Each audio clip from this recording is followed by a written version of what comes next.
Welcome to KBS World Radio. You're now tuned into Korea24's Korea Book Club, where we explore the world of Korean literature. This is our weekend replay edition, playing back our book segment from Wednesday's show. I hope you enjoy it. I'm your host, Alana Hill.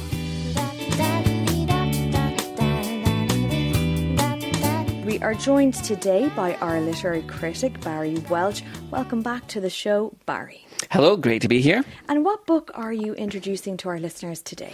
So today's book takes us somewhere warm, comforting, and full of heart and comfort. The book is Hakuda Photo Studio by Her Taeyeon, and it's translated into English by Shanna Tan, and it's a feel-good bestseller about second chances, small-town life, and finding family in some rather unexpected places. The Korean title is Hakuda Sajin Gwan. And the story follows Jebi. Jebi is a young woman who is burned out by life in Seoul, and she escapes to Jeju Island for a summer break.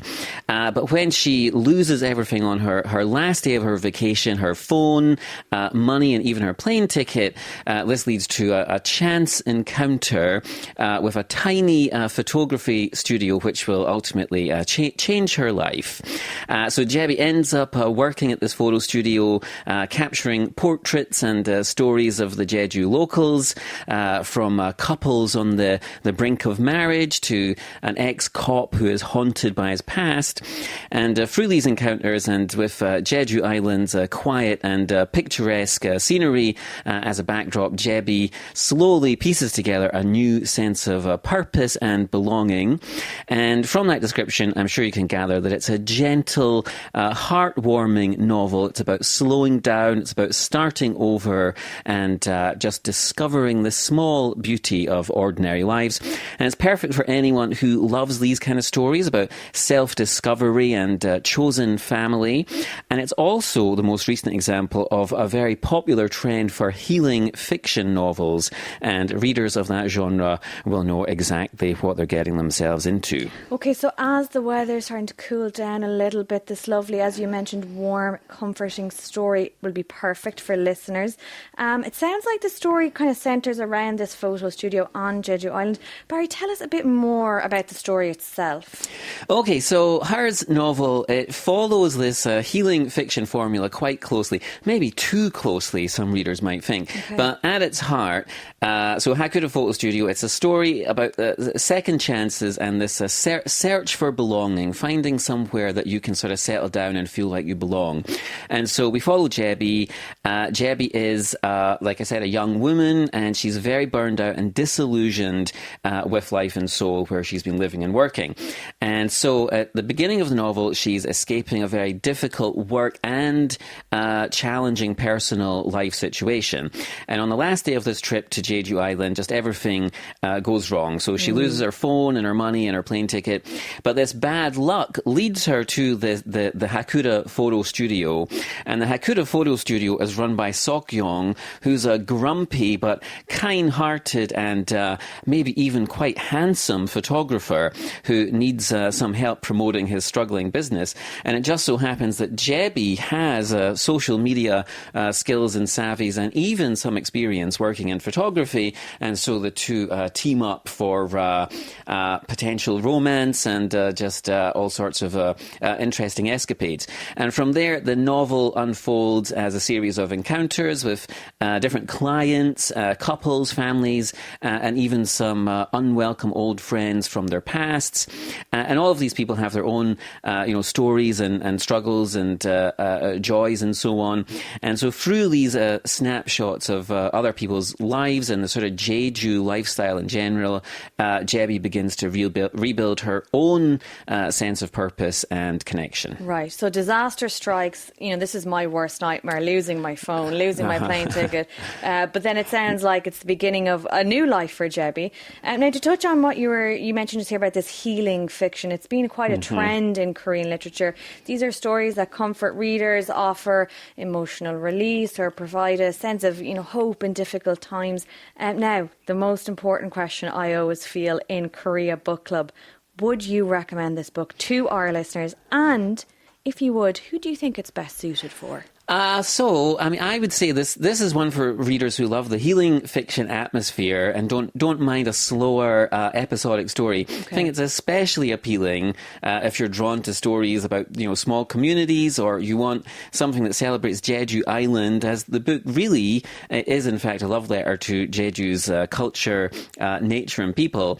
That said, if you're looking for something with maybe a bit more depth or complex storytelling, this might feel somewhat lacking in depth. Okay. Personally, I found the tone a little uneven. I think the narrative's a little patchy, but I could easily imagine it working well as a sort of cozy K-drama for people. So if you like gentle stories about fresh starts and personal growth, and don't mind some clunky writing along the way, I think it might be worth picking up. The Korean healing fiction trend divides opinion in general. Supporters of these books say that they speak directly to a generation, exhausted by Korea's hyper-competitive, success-obsessed society. Mm-hmm. They do offer comfort and emotional recovery and so on, and this chance to imagine an alternative or different future through these, gentle, accessible stories about pottery classes or bookstores or convenience stores or whatever. Mm-hmm. However, I think some of us would argue that the genre as a whole kind of prioritizes a sort of atmosphere over depth, and it relies on some rather predictable formulas that can be a little cliched or trite, and then they have this market-friendly sort of aesthetic that feels very shallow and repetitive. Mm-hmm. And I think maybe these books sort of crowd out or obscure maybe more ambitious or challenging books. And I think a good way of thinking about these books is they're kind of like a literary hymne, like hang in there for mm-hmm. readers. And if that's all you want from your fiction, then great. But I mean, it would be great if the more deeper works were sort of getting put out there as well. Right. So maybe actually for people who do need a little break, need a little bit of healing time, it's a light enough work to just have mm-hmm. that. Now that wraps up this week's Korea Book Club. We explored Hakuda Photo Studio by Her Taeyeon. It's translated into English by Shanna Tan. It's a cozy slice of life novel that blends the comfort of healing fiction with glimpses of contemporary Korean struggles and aspirations.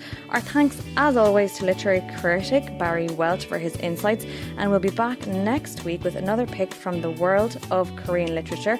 Until then, happy reading, and thank you, Barry. Thank you very much.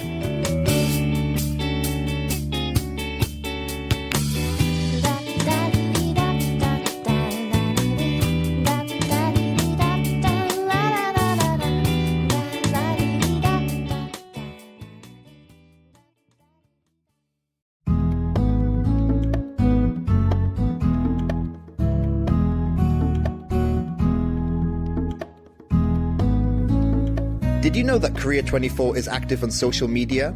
You can do more than just listen to Korea24. You can find out what the team has been up to on Korea24's social media accounts. We are on Instagram on KBS_Korea24, where we post about our weekly segments, from Monday's sports segment to Friday's movie spotlight. Sometimes we share snippets of the team's day behind the scenes, so you can get to know us better. On YouTube, we upload filmed versions of our segments, and you can also check out what other language services have been up to. Find us on @KBS World Radio Service. Make the most of your Korea24 experience by following us on social media.